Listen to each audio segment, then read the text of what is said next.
Hola, buenos días. Me llamo Bernardino Clavo, soy especialista en oncología radioterápica de aquí del Hospital Universitario de Gran Canaria, Dr. Negrín. Soy también miembro o staff de la Unidad del Dolor Crónico y responsable de la Unidad de Investigación de este hospital. Además, pues, colaboro con otros compañeros en el Ciber de Enfermedades Infecciosas y pertenecemos al Instituto de Investigación Sanitaria de Canarias. En esta ponencia, vamos a hablar de una de las líneas de investigación que tenemos en la unidad, en la que participamos mucha gente y distintas especialidades o profesionales, que es la que viene aquí. Pues para hablar de la ozonoterapia, que hay quien considera que sirve para todo, pero no es una poción mágica, hay quien piensa que no sirve para nada, tampoco es una pseudociencia, y en esta charla, en esta mañana, pues intentaremos presentar o comentar los resultados que ya hemos tenido con ozono en el Hospital Negrín, donde llevamos más de 25 años usando esta técnica. Por tanto, primero, no es una poción mágica que sirva para todo, aunque hay quien lo dice, y en YouTube sobre todo, o en Internet, pues a veces se encuentran cosas un poquito exageradas. No sirve para todos los pacientes, no sirve para todas las enfermedades, y en las cosas que funciona, a veces tampoco funciona en todos los pacientes y no en todos funciona igual. Por otra parte, como comentaba al principio y como viene en el título, pues tampoco es todo lo contrario, tampoco es una pseudociencia.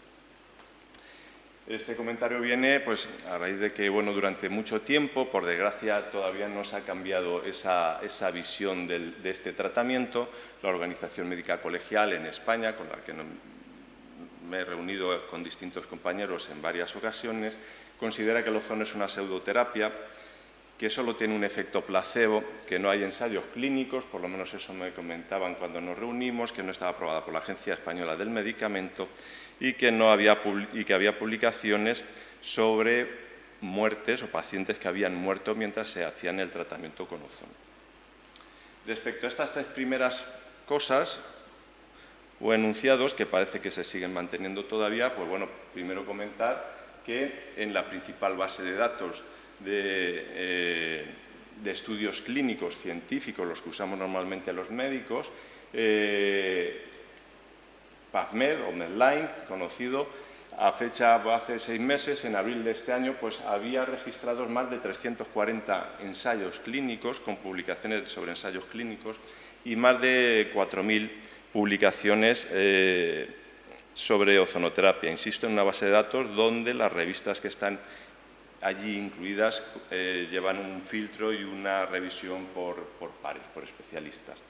Por otra parte, de la misma forma, la principal base de datos de ensayos clínicos, donde se registran los ensayos clínicos en Estados Unidos, que depende de los Institutos Nacionales de la Salud de Estados Unidos, el NIH,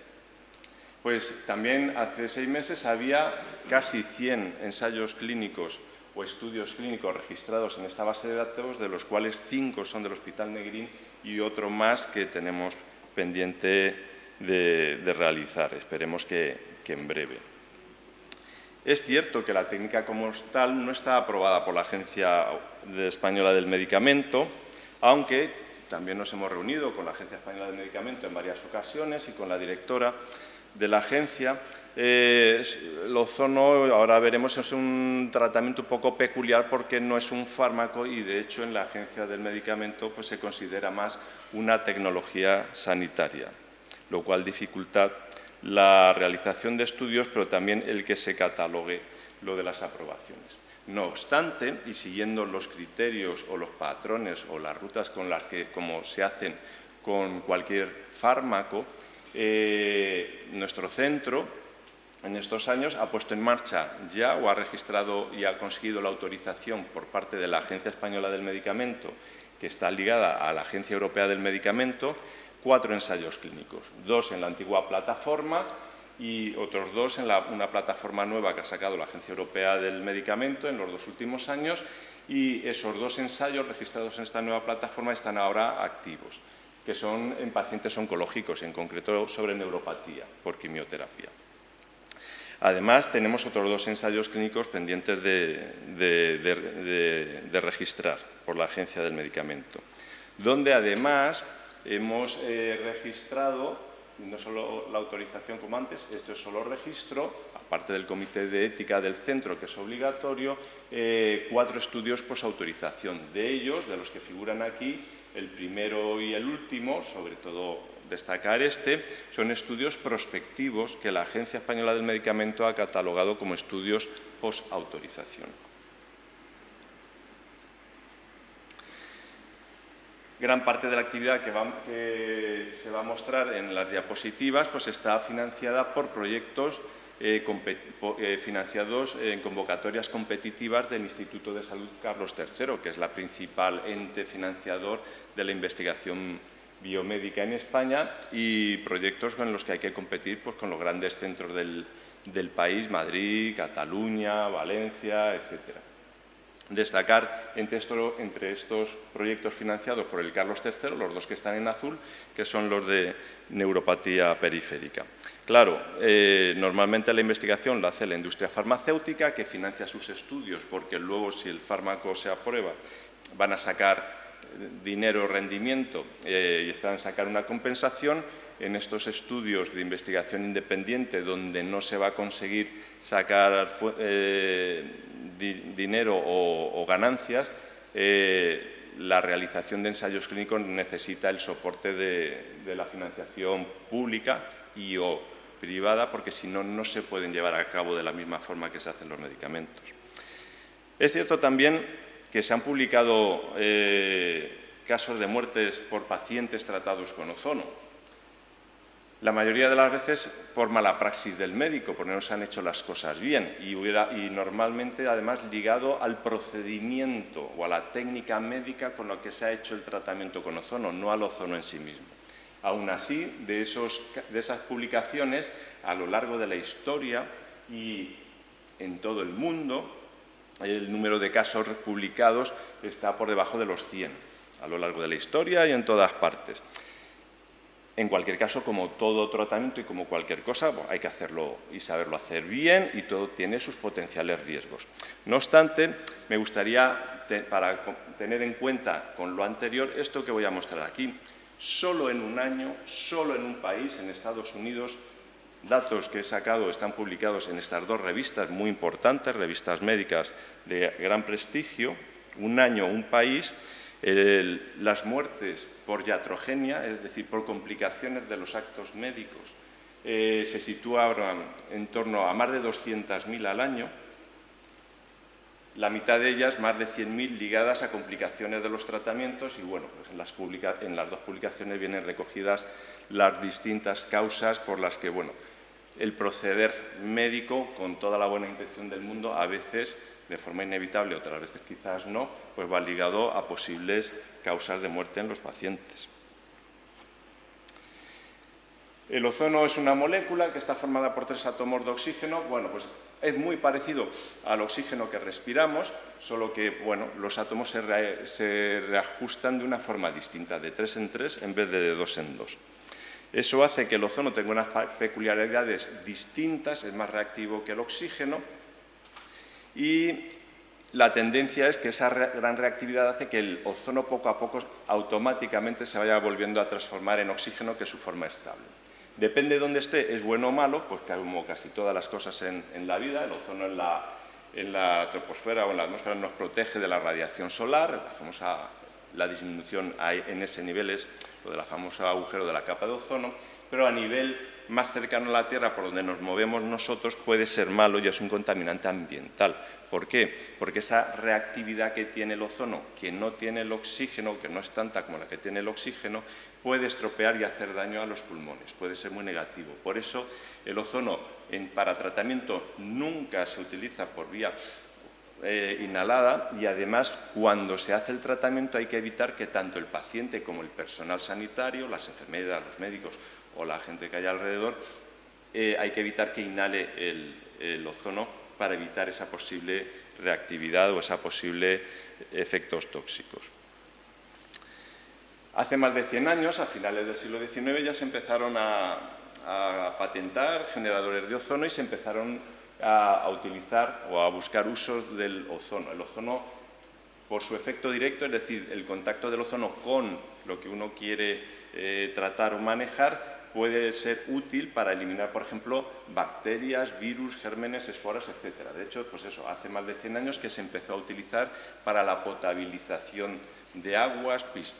más tarde o más recientemente piscinas, etc. Tiene sus ventajas y sus inconvenientes respecto al cloro, pero es una posibilidad por ese efecto antiinfeccioso que tiene. Y ya basado en esto, hace también 100 años, a principios del siglo XX, esa capacidad de matar gérmenes se empezó a utilizar para el tratamiento tópico con ozono de úlceras y heridas, sobre todo si estaban infectadas. Eso dio lugar pues, a la primera vía de administración clínica del ozono, que es a nivel local, poner en contacto la zona que queremos tratar con el ozono, buscando un efecto directo. Esas aplicaciones, bueno, ejemplos de aplicaciones locales. Una úlcera infectada, estas son formas de aplicar el ozono con plástico, con vacío, y las utilidades pues, en úlceras que tardan en cicatrizar y sobre todo en úlceras si hay componente infeccioso superficial. Y otra localización frecuente en la que se puede utilizar es pues, para tratar problemas en la mucosa de cavidad oral, mucosa ginecológica, la vagina, vulva, mucosa rectal o vesical, donde se puede insuflar el ozono como gas, o por otras técnicas que pueden ser la utilización de agua ozonizada o aceite ozonizado, insisto, buscando un efecto sobre la superficie que el ozono está tocando,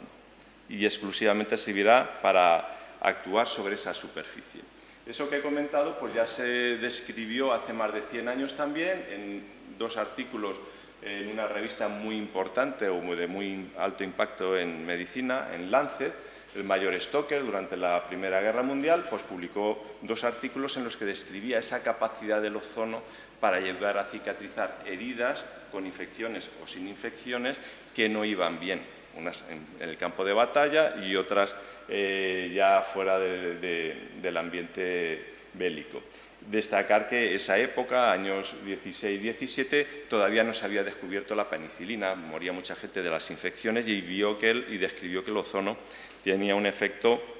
muy importante y muy llamativo. Pero ya en la segunda publicación, en la del año 1917, este militar y médico ya describió el tratamiento de una úlcera crónica secundaria a radiación de gran tamaño, 25 centímetros en más de mi palmo, y que llevaba más de un año de evolución y que mejoró favorablemente después de empezar el tratamiento con ozono. O sea que, bueno, no hemos inventado nada, lo que hemos hecho en el Hospital Negrín, hemos cogido, bueno, pues tirar de la experiencia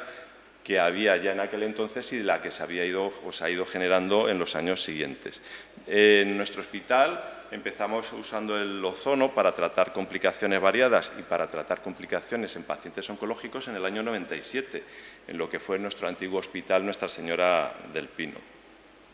Este es un caso de un paciente con un problema cutáneo, una toxicidad cutánea severa por radioterapia, que posteriormente hizo una úlcera que no se cerraba, se hizo un injerto de gran tamaño. El injerto en una zona con radioterapia tienden a ir mal porque la radioterapia hacía que no cicatricen, se perdió el injerto, aquí se ve zona de infección, el paciente llevaba varias semanas con los síntomas de infección, mal olor, etc. El mal olor y la infección se controló con el tratamiento local solo con 2 sesiones. Esta es la situación después del tratamiento con ozono. Sí que es verdad que después de un tratamiento bastante prolongado, pero en el que el paciente fue capaz de fabricar toda la chicha, todo el tejido que faltaba en esa lesión. En un tejido que además cicatrizaba mal porque tenía de base una fibrosis por radioterapia. Esta es otra fibrosis por radioterapia que llevaban los cirujanos plásticos, de más de 6 meses de evolución. Vemos un cuadrado aquí, que es la placa de fibrosis, una úlcera que llevaba más de medio año sin cerrar. Se había planificado una cirugía que consistía en resecar en bloque toda zona fibrosa y luego hacer un injerto, y está el resultado después de 4 sesiones en un mes, solo con agua ozonizada tópica. La placa de fibrosis no desapareció, sigue estando ahí, pero esa úlcera que no cerraba y que iba a ser el origen o la causa de esa cirugía, finalmente cerró y la cirugía se pudo evitar. Este paciente es un caso de una extravasación por quimioterapia. Hizo una gran úlcera o una ulceración en la zona de extravasación que venía por aquí. Se hizo un injerto, perdió parte del injerto, la línea de puntos, se planificó una segunda cirugía para un segundo injerto, era un paciente que llevábamos en el servicio de oncología radioterápica, empezamos el tratamiento, esto es a mitad del tratamiento, ya había cicatrizado una parte y se ve el tejido de granulación, y esta es la situación después de finalizar el tratamiento local solo con ozono. Y la segunda cirugía que estaba prevista pues no fue necesaria. Claro, los retardos de cicatrización, cuando las cosas no cicatrizan bien, bueno, pues dan su problema. Hay pacientes como los diabéticos que tienen más predisposición a ello. En el caso de los pacientes oncológicos, bueno, que una herida después de una cirugía oncológica no cicatrice o que tarde en cicatrizar más de la cuenta, va ligada a retrasar el inicio de la quimioterapia y la radioterapia, porque la quimioterapia y la radioterapia actúan sobre las células malas, las tumorales, que crecen muy rápido, pero también afectan a las células que crecen muy rápido necesarias para cicatrizar. El problema es que si uno retrasa el inicio de la quimioterapia y la radioterapia,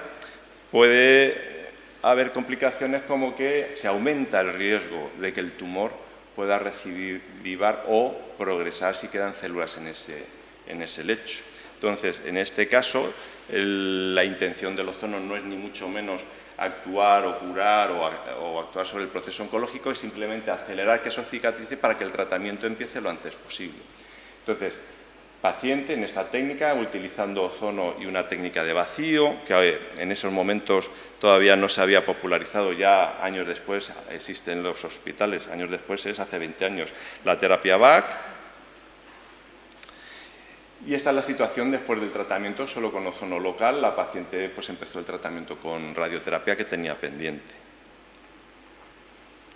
Esta es otra paciente que había tenido cirugía, radioterapia, nueva cirugía, catéteres de braquiterapia para una segunda radioterapia y presentaba 3 úlceras, 1, 2 y 3, igual que esta, del mismo tamaño, 4 centímetros, en las que se demostró que había células tumorales. Entonces estábamos con el planteamiento de esa cicatriz necesitaba ser vuelta a tratar, una tercera radioterapia, pero teníamos cicatrices, 3 cicatrices de 4 centímetros, se decidió empezar la radioterapia lo antes que se pudo y hacer ozono local durante el tratamiento con radioterapia, y esta es la situación durante la radioterapia. Antes de acabar la radioterapia, esas úlceras ya habían cerrado.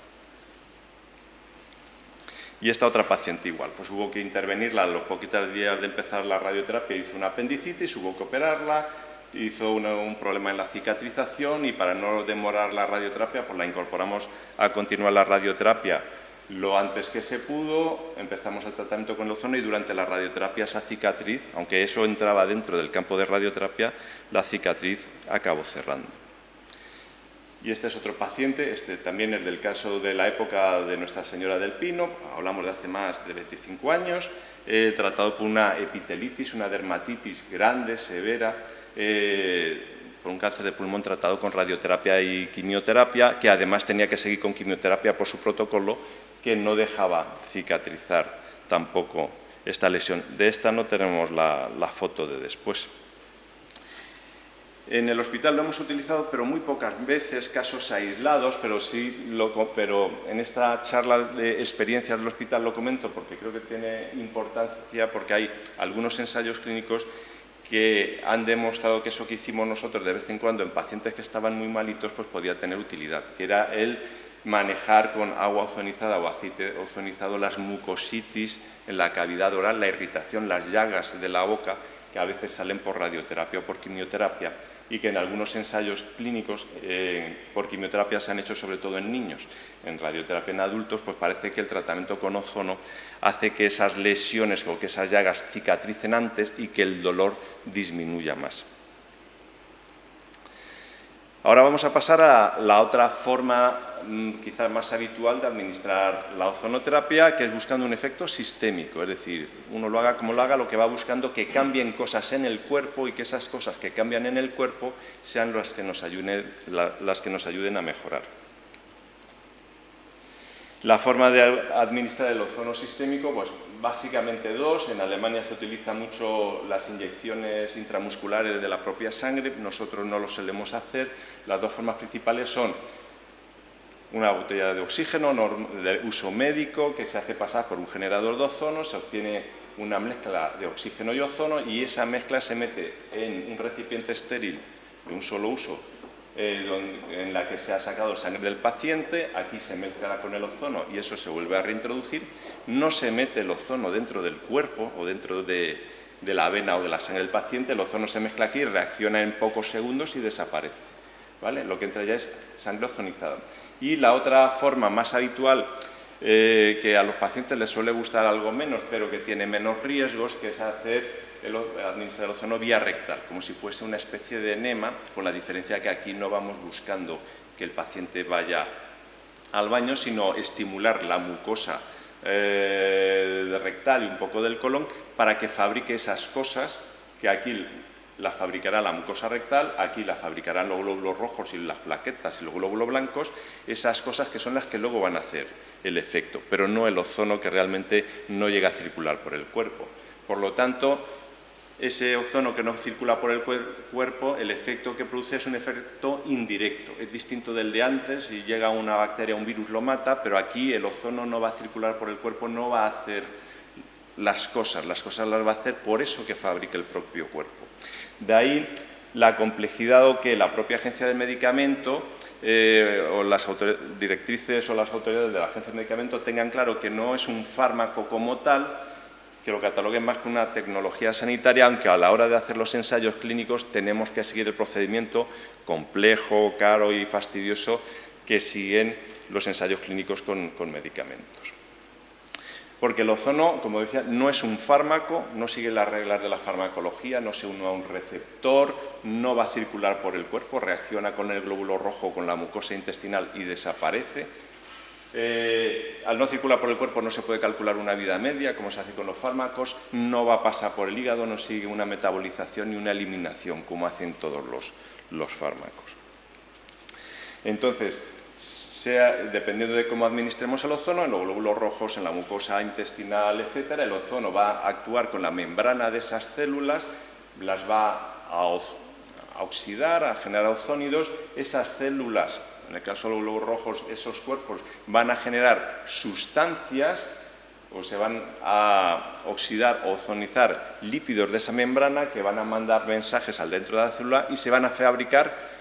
lipoperóxidos, grasas de la célula ozonizadas o oxidadas, que son las que luego van a salir a la sangre y van a ir por el cuerpo. Por eso el ozono vía rectal o vía sanguínea puede, no siempre, puede tener un efecto en distintas enfermedades y en distintos sitios, pero está mediado por esas cosas que fabrica el cuerpo, no por el ozono en sí, que ya ha desaparecido al actuar con las células. Y esos efectos que provocan esos lipoperóxidos, que también se producen en otras cosas, como ahora veremos, o cosas más normales y fáciles de entender, eso tiende a, dependerá del paciente, se producirá o no, y dependiendo de la enfermedad, tiende a aumentar la fabricación de antioxidantes por el cuerpo, no uno concreto, la vitamina A o la E, no. Intentará forzar que el cuerpo fabrique la cadena completa de antioxidantes, mediado por unos genes, el NRF2. Eso llevará o tenderá a llevar a una disminución del estrés oxidativo, que está involucrado en bastantes enfermedades y entre ellas en los efectos secundarios de la quimioterapia y de la radioterapia. También va a modular el sistema inmune. El ozono no hace que suban o que bajen los glóbulos blancos o los linfocitos, lo que van a hacer es que se estimulen y funcionen de forma distinta. Y sobre todo, importante, tiende a disminuir la activación del sistema blanco proinflamatorio o hace que disminuyan las citoquinas proinflamatorias, es decir, tiende a disminuir los mecanismos de inflamación del cuerpo. Por eso muchas de las cosas en las que se investiga, tanto los efectos secundarios de la quimio y la radio como en otras patologías que no tienen que ver en oncología, están mediadas por una situación de proinflamación, como fue el caso del COVID o de otras enfermedades crónicas, en las que hay más radicales o más inflamación de la cuenta. Y por último, el ozono tampoco aumenta los glóbulos rojos, el tratamiento con ozono. Lo que hace es que los vasos sanguíneos, las arterias, respondan de forma distinta, se puedan hacer más grandes, como si fuese una autovía,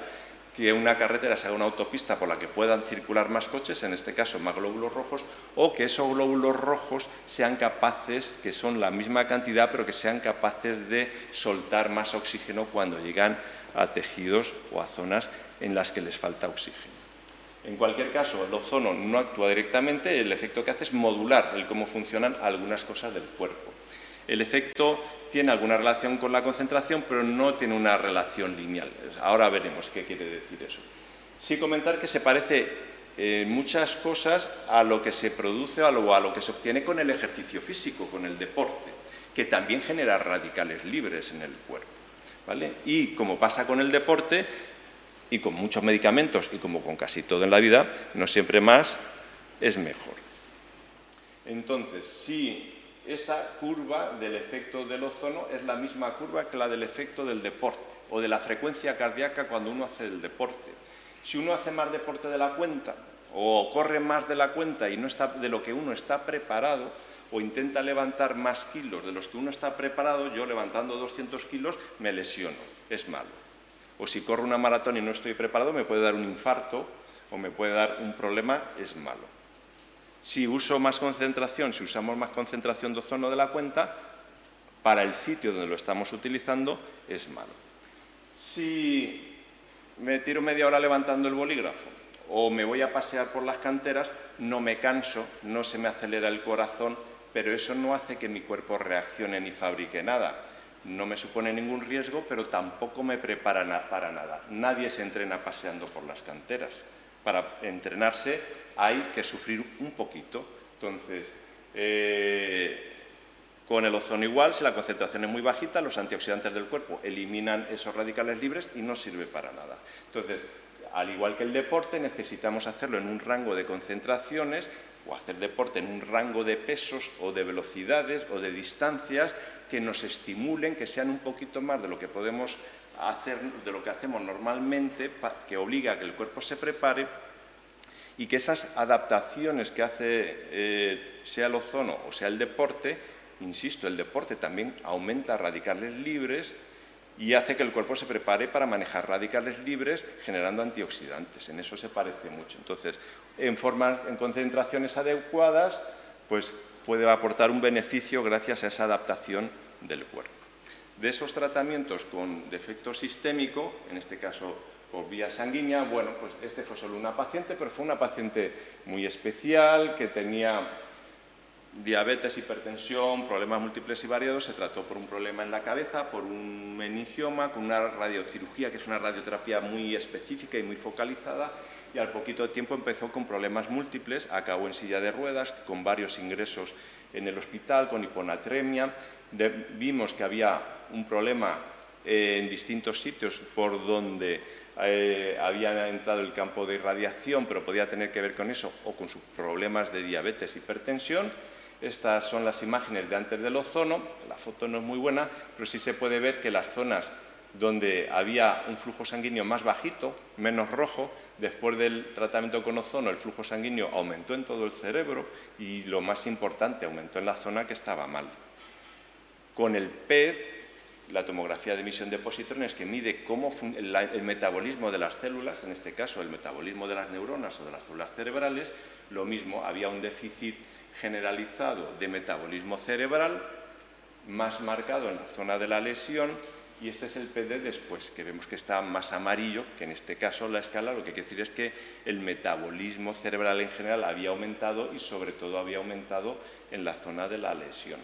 En conclusión, para la paciente pasó de estar en silla de ruedas, que llevaba varios meses en silla de ruedas cuando empezamos, a poder caminar por las canteras, situación que mantuvo por lo menos 4 años de seguimiento y su calidad de vida relacionada con las escalas que se utilizan para el ictus, pues pasó de un 65% a un 100%.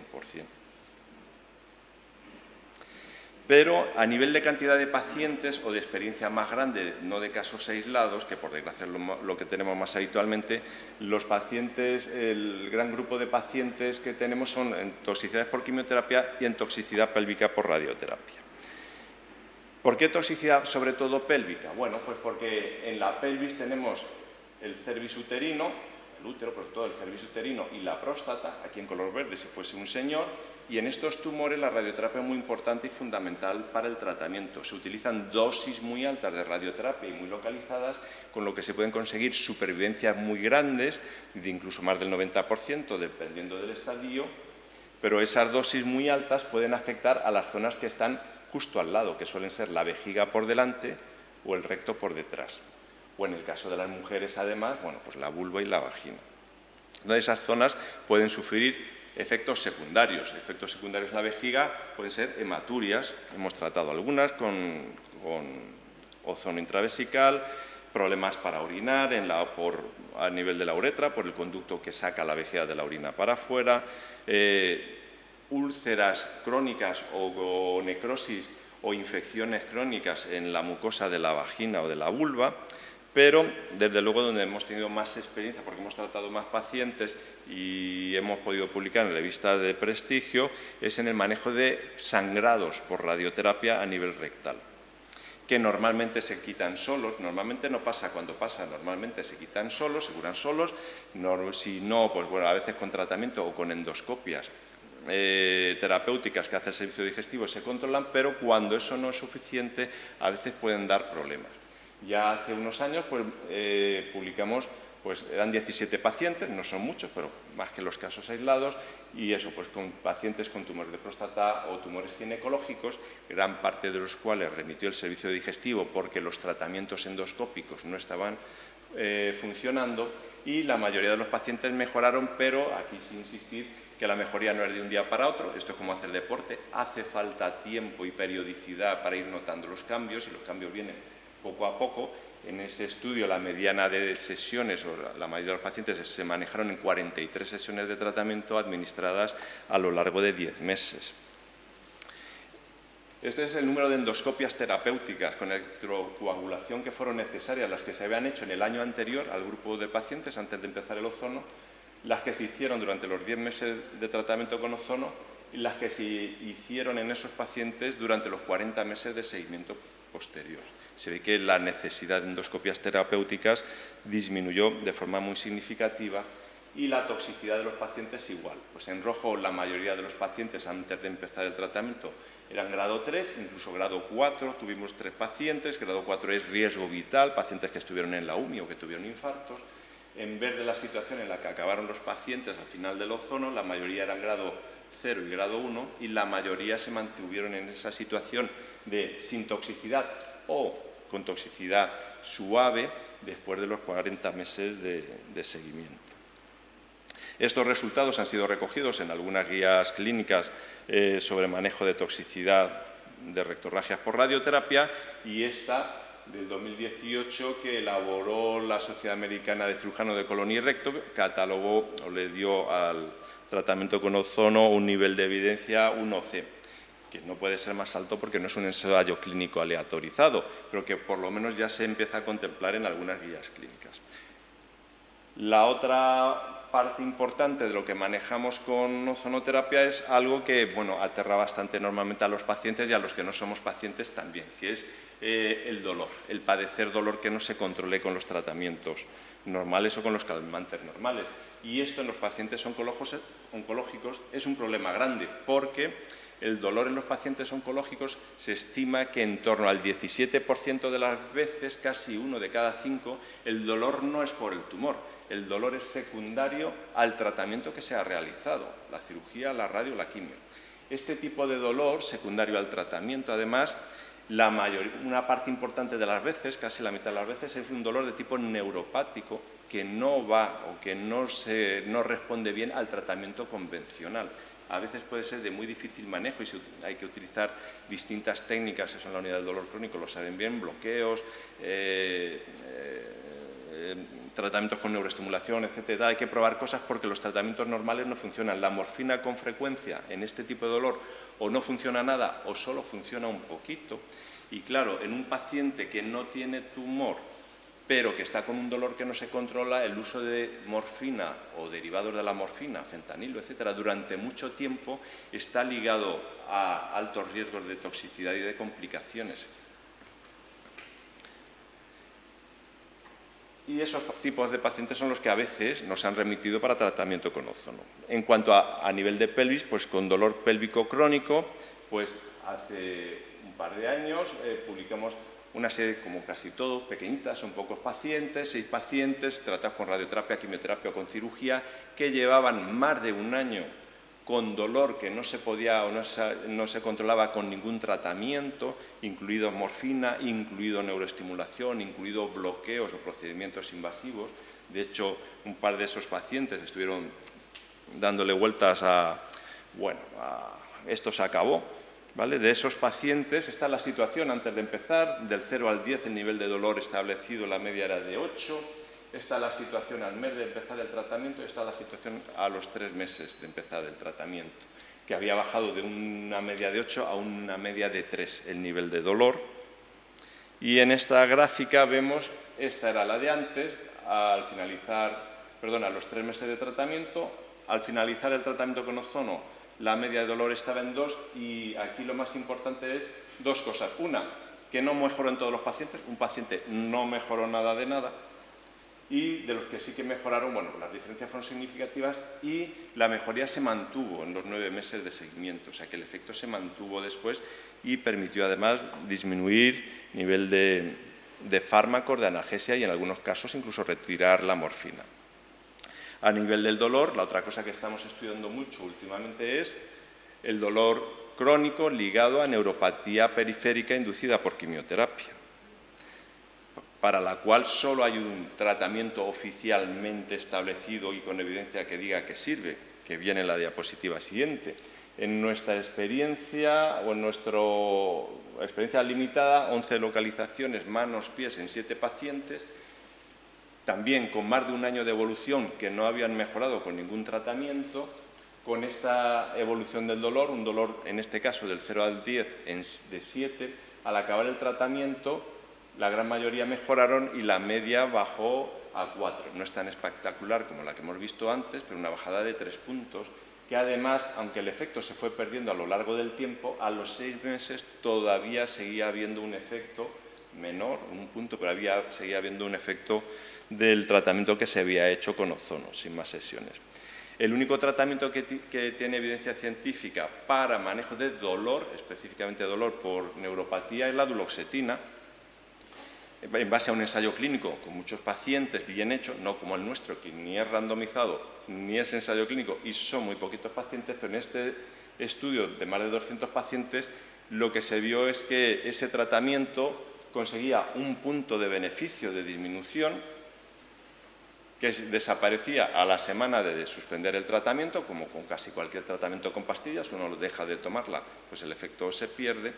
Y la mejoría fue, o los pacientes que refirieron mejoría fue un poquito por debajo del 60%, a cambio de unos efectos secundarios. En el caso nuestro, bueno, pues aquí están las diferencias. Bueno, pues parece que potencialmente hablan a favor del ozono, pero habría que demostrarlo en un ensayo bien hecho, como hicieron con la duloxetina. La neuropatía periférica a veces va con dolor, pero lo que casi siempre prácticamente lleva a la neuropatía periférica por quimioterapia es una sensación que los pacientes describen de hormigueo y acorchamiento, que se me duermen o no noto las manos o los pies, sobre todo.